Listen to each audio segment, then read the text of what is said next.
E era por meio da oralidade que também se construía expressões literárias, né, formas literárias, profundamente vinculadas com os agenciamentos de grupos sociais no continente africano.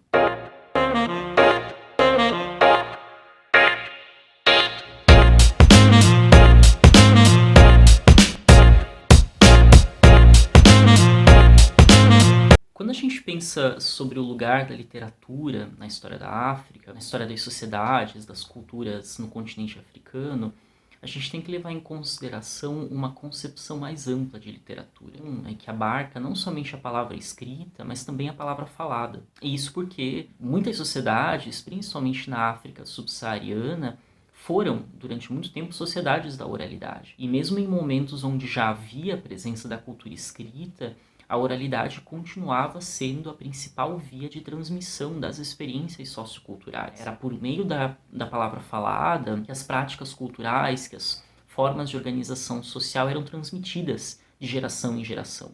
Era por meio da palavra falada que se construía uma relação com o passado, com a memória, com a ancestralidade. E era por meio da oralidade que também se construía expressões literárias, formas literárias, profundamente vinculadas com os agenciamentos de grupos sociais no continente africano. Daí a importância daquilo que alguns críticos literários chamam de oralitura, que é essa forma de narrar, que é essa relação simbiótica com a oralidade. E nesse sentido, é muito importante que a gente considere, dentro dessa relação da história da literatura, o papel dos griots, o papel dos djelis na África Ocidental, em regiões como no atual Mali, no Senegal, na Gâmbia, na Guiné. Segundo o Amadou Hampâté-Bâ, que foi um importante escritor, um importante griot malinês, nas tradições africanas, principalmente na África Ocidental, a palavra falada ela se empossava de um valor fundamental, de um caráter sagrado, vinculado à própria origem considerada divina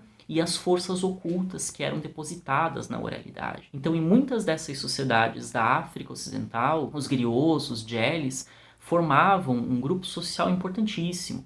Eles eram os guardiões da memória coletiva, guardiões da memória ancestral. São músicos, são genealogistas e que usam da palavra, usam da fala, usam do canto para transmitir as histórias e as memórias dos ancestrais. E que também produziam as suas formas de narrar o passado a partir de convenções literárias. E um grande exemplo disso é a epopeia de Sundiata Keita, o fundador do antigo Mali, de uma antiga civilização mandinga localizada na África Ocidental e que foi passada de geração em geração por famílias de griots. Então, se a gente pensar numa concepção verdadeiramente ampla de literatura, não tem como ignorar a importância dessas narrativas orais na história das literaturas africanas. Existe também uma presença significativamente antiga de expressões literárias escritas em outros pontos do continente africano. Um exemplo disso é a região da Etiópia, onde há uma longa tradição literária escrita nas línguas Ge'ez e na língua Mari. São principalmente crônicas que relatam as histórias dos seus líderes políticos.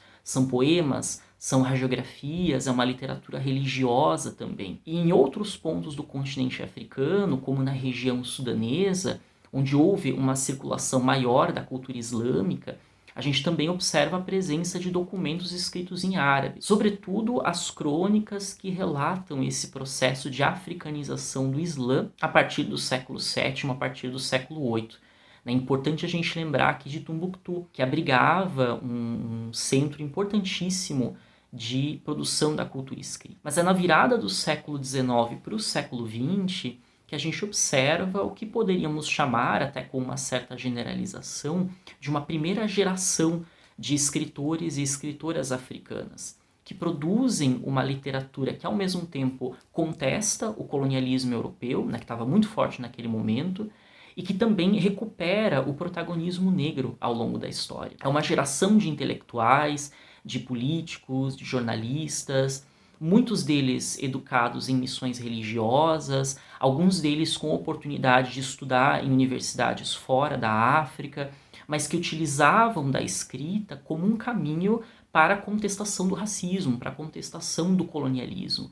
e por isso utilizavam da literatura como um caminho para a construção da sua experiência política. E um exemplo disso a gente encontra na produção literária do Solomon Plath, que foi um político, um jornalista sul-africano, um homem de origem Barolong, e que dedicou boa parte da sua trajetória para contestar as leis segregacionistas que começavam a ser implementadas na África do Sul da primeira metade do século XX. E em 1930, Solomon Plath publicou um romance histórico chamado Moody, que era ambientado no começo do século XIX e que recupera o protagonismo de homens e mulheres africanas, principalmente Barolongs, na construção da história da África do Sul. Então, segundo o historiador Eliker Mbokolo, isso marcou um despertar para a política nas primeiras décadas do século XX, um despertar político onde a literatura, o jornalismo, a cultura literária feito por africanos para africanos tinha um papel fundamental. E desse momento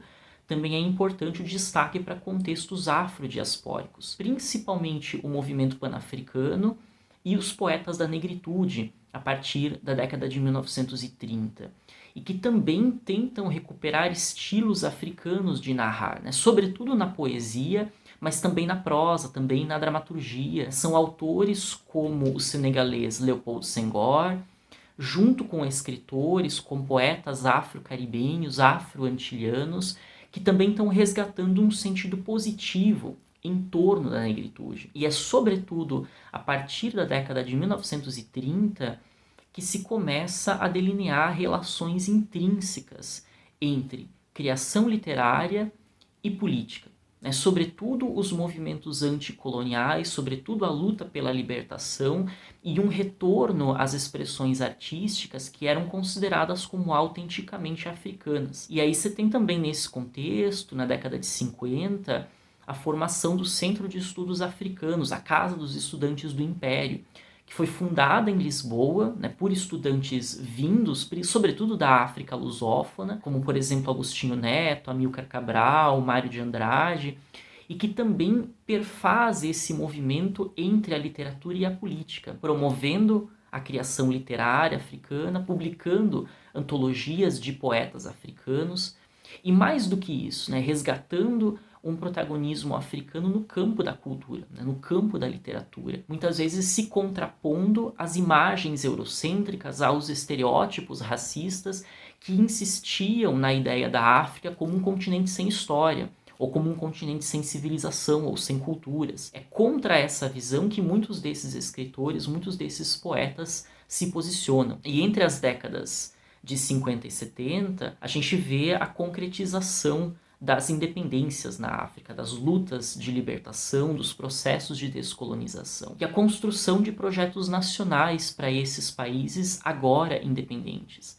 Um contexto que muitas vezes se acompanhou por problemas estruturais deixados por décadas e séculos de colonialismo. E nesse momento histórico, a gente observa importantes movimentos na literatura, de escritores, de poetas, de dramaturgos, que estão refletindo sobre o passado colonial, mas também refletindo sobre essas novas Áfricas que se delineavam naquele momento, sobre as transformações políticas, sociais, econômicas da segunda metade do século XX. E aqui acho que cabe destaque para duas figuras que são muito emblemáticas desse contexto.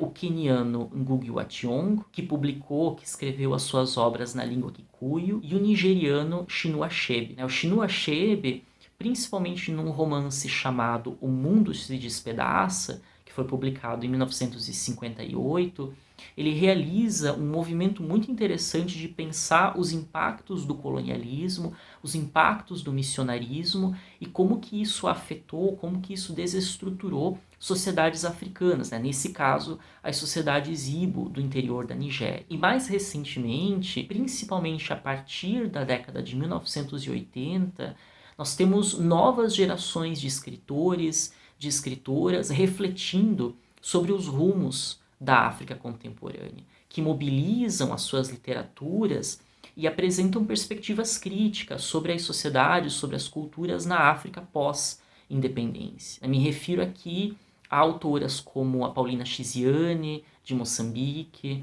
a Tsitsi Dangarembga, do Zimbábue, a Scholastic Mukasonga, de Ruanda, a Bushi Mencheta e a Chimamanda Adichie, da Nigéria. Esses são alguns nomes, né, entre tantos outros, que produziram reflexões sobre as suas sociedades, que produziram reflexões sobre o seu tempo e que apresentam uma imagem multifacetada da África contemporânea, uma imagem plural das Áfricas contemporâneas.